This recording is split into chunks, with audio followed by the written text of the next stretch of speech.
নমস্কার। কবিতা পাঠের সময় এখন। আমরা কবিতা পাঠে ছিলাম, আমরা কবিতা পাঠে আছি এবং আমরা কবিতা পাঠে থাকব। পড়ব শঙ্কর চক্রবর্তীর কবিতা।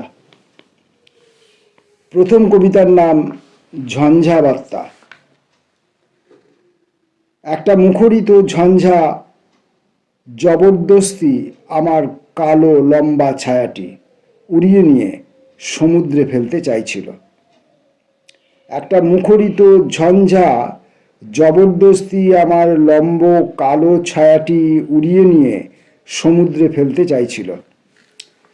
আমি শক্ত হাতে জামা প্যান্ট দু হাতে চেপে মাটিতে বসে পড়লাম। উঁচু বাড়িগুলো মাথা ঝুঁকিয়ে আমাকে কাছে টেনে নেয়। আমি পাতা কুড়ানোর সঙ্গী সেজে মাটিতে শুয়ে পড়েছি। ছায়াটির উপর পা দিয়ে বুড়ো আঙুল ঘষতে লাগলাম।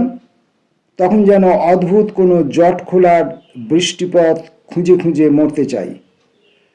তবু অজানা ধাঁধায় ভূপৃষ্ঠের অমোঘ টানে এই মুখরিত ঝঞ্ঝা আমার শরীরের বাঁ দিক থেকে লম্বা ছায়াটিকে তুলে উড়ে যেতে চাইছে আরো দূরে।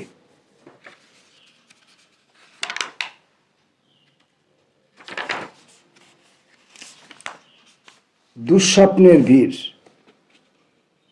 ঘুম ভাঙা আলো মেখে বড় রাস্তা দিয়ে একদিন ন্যাংটো হয়ে হাঁটছিল অসংখ্য মানুষ। একটা সমুদ্র ধূর্ত নোনা জল হু হু করে ঢুকিয়ে দিচ্ছিল। কে যেন সস্তার ছবি গলায় ঝুলিয়ে বলে ওঠে, আজ্ঞা হোক নৌ ভাসানোর। অথচ দুহাতে পতাকা ধরে প্রাণপণে লড়াই নিঃশব্দ প্রতিবন্ধকতার। সবটুকু হারানোর পরও দিনান্তে সবাই ঠিক শিক ভাঙা জানালার পাশে একা একা বসুক স্বপ্নের কাছাকাছি। বস্ত্র হারানোর এই দুঃস্বপ্নেরা অনিশ্চিত ভেসে যাক দূরে।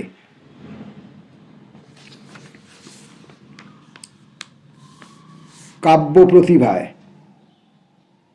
রাত্রি শেষে অচঞ্চল শেয়ালের ডাকে সমবেত খেলার মাঠের পাশে এক লুটেরার মাঠ ছিল।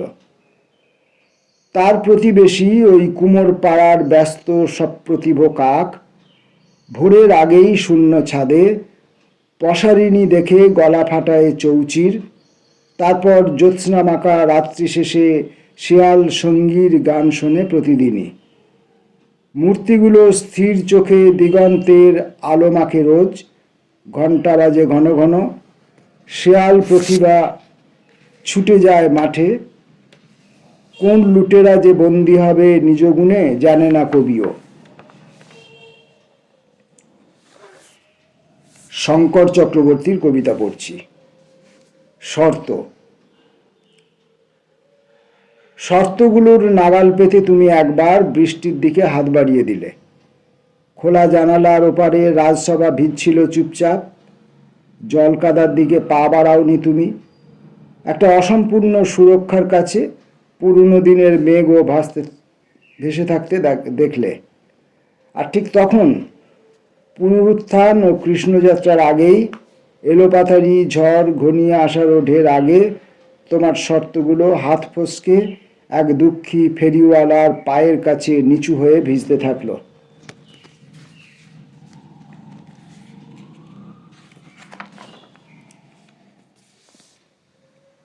বিভূতিভূষণ জানতেন, সুবর্ণরেখার জল দেখতে গিয়ে হারিয়ে গিয়েছিলে তুমি। ঘরে চৌকির উপর বসে তোমায় দেখেছিলেন শুধু বিভূতিভূষণ। একটা ক্লান্ত টোটো ঘোরাফেরা করছিল সেখানে। তোমার হারিয়ে যাওয়া পাতলা গোফের ছবি একে বোঝাচ্ছিলেন কেউ কেউ। ট্রেন থেকে নামার পরে চকোলেট রঙের ভাঙা সুটকেস তখনও বুঝি সঙ্গে ছিল তোমার। স্টেশনের লাজুক শিমুল গাছটা জানতো সে সবই।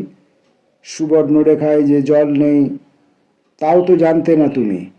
একটা টোটো স্টেশনের থেকে ছুটে এসেছিল, শুধু সে খবর দিলেন ব্যোমকেশবাবু আর কেউ নয়, শুধু বিভূতিভূষণ দেখতে পেয়েছিলেন তোমাকে।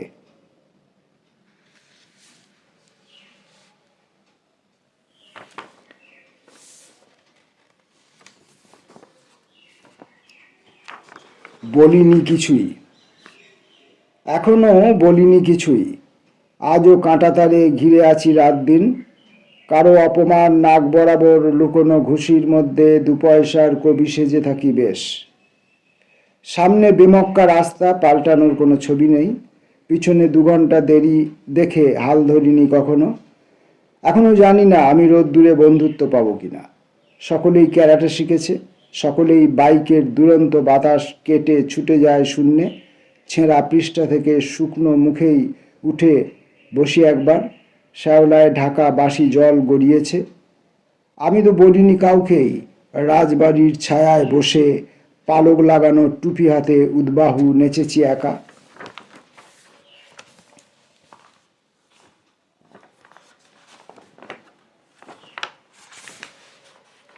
শঙ্কর চক্রবর্তীর কবিতা, আজকের শেষ কবিতাটি, হারিয়ে যাওয়ার কথা। জানলা দিয়ে রোদ্দুরের মতো হাসির দিন ঘরে এলো। তুমি সকাল থেকে তোমার বেড়ালটাকে খুঁজে পাচ্ছ না। তোমারই বেড়াল, কোলে উঠে আদর খাওয়া বেড়াল, কাঁটা ঝোপের মতো বৃষ্টি দিনে পালঙ্কের নিচে লুকিয়ে থাকতো। আজ তার পাঁচিলে বসার দিন। আজ একটা টুনির সঙ্গে খুনসুটি করার দিন। পাঁচিলের ওপর থেকে তার একা হেঁটে হেঁটে হারিয়ে যাওয়ারও দিন। কোথাও নিশ্চয়ই ভবঘুরে দিনলিপি খুলে বসবে সে। আজ নতুনভাবে আবার রোদ্দুরের সঙ্গে হাসির দিন ঝাঁপিয়ে পড়ল ঘরে। আর প্রকৃত দুঃখের দিনও। হাসির ওপার থেকে হেসে উঠছে ঘন ঘন। তাকে সত্যই আর খুঁজে পাচ্ছ না তুমি। শঙ্কর চক্রবর্তীর কবিতা পড়লাম। ফিরে আসব অন্য কবির কবিতা নিয়ে অন্য ভিডিওয়ে। নমস্কার।